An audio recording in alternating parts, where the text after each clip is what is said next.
strategies to avoid communication breakdown. Now, communication breakdown can happen in any way. For example, suppose the electricity fails and the speaker is speaking to an audience. Suddenly the mic goes off. So his voice will not be heard by the audience. Usually the speaker stops and waits for the power to come.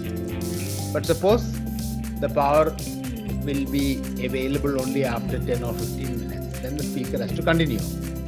If the speaker has a loud voice, it's good.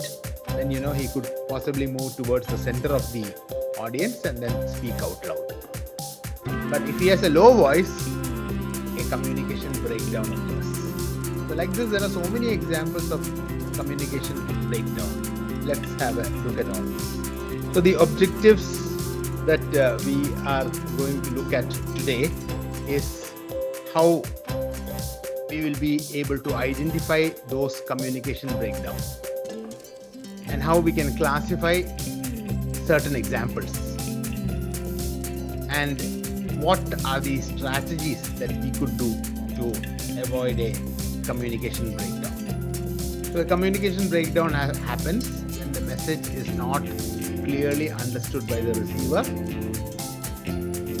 It could be maybe a power cut, the mic goes off. It could be, as I said yesterday, a wall in between, a curtain in between. It could be a internet failure. So many things that happens by which you are not able to hear the presenter.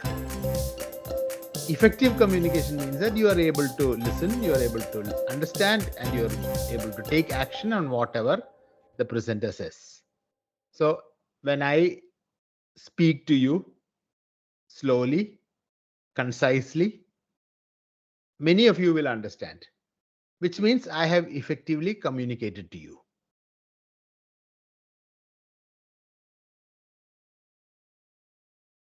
Now, let's talk about certain barriers. Yesterday, we had barriers. We're also going to have examples of a few more. Emotional barrier. Today, especially afternoon, 2 p.m.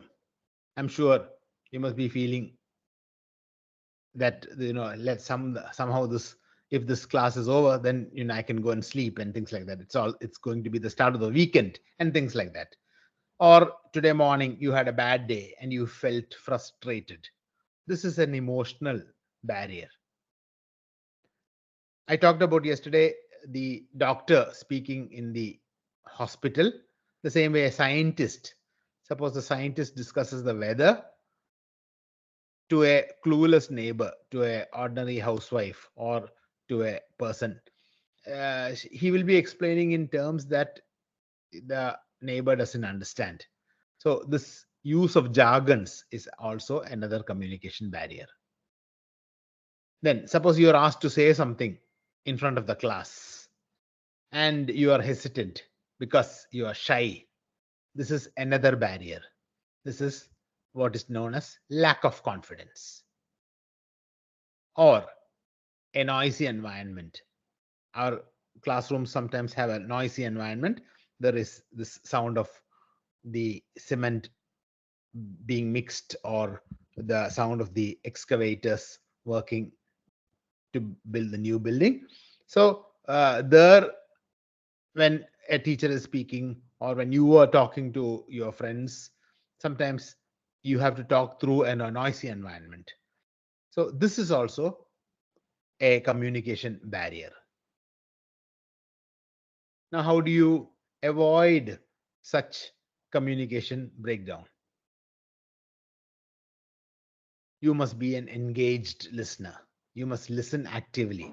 Listening means not just understanding the words or information being communicated, but also understanding the emotions the speaker is trying to communicate. So you have to look into the face, you have to look into the actions, the body movement, you have to look into the gestures and things like that. So it's a combined effort. And when you actively listen, you must show an empathetic feeling in all those things.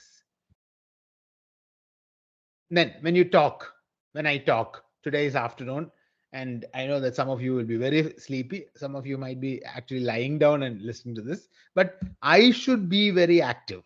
I should present a positive note. Because if I also show a sleepy note, then everything changes. So I should apply a positive self-talk myself, and my perceptions should also be positive. Positivity is the best encouragement. It welcomes vibes and pleasant outlook in all communication. So if you have a smiling face, if you talk to the person convincingly, if you have show energy while you talk, then this naturally peps up the other person, and because of that, the other person listens to you actively. And again, when you talk to the audience, tailor your words based on the audience. If it's an audience that are consists of all young people, you might have to use certain words that the young generation understand. If it is to the elder generation, you may have to change your words slightly. So always remember to keep it simple and understandable, and always be open. Don't judgmentalize yourself. Don't talk about your ideas and your beliefs. You be open. Let the speaker express something, and after that, before you conclude, see to it that you have that the audience believes in you. Always be open. And then feedback is, again, as we all know, is becoming very important. When you go to a restaurant, if the restaurant owner or the chef comes and asks you for a feedback, that means they want to improve. And if you give a proper feedback, then naturally the next time you go there, they will try their best to have improved. So feedback keeps the communication going. Respond to what has been heard. Keep an open mind and avoid overreacting emotionally to a message or feedback. So you will have feedbacks coming as soon as you have purchased something. So don't overact emotionally, but give a proper feedback to it. Also, while talking to the other person, pay attention to non-verbal signals. So there will be non-verbal signals through the face, through the gestures, and through the shaking of the head and all those things. So pay attention to them so that you will be able to understand all that the speaker is trying to tell you. Thank you for your attention.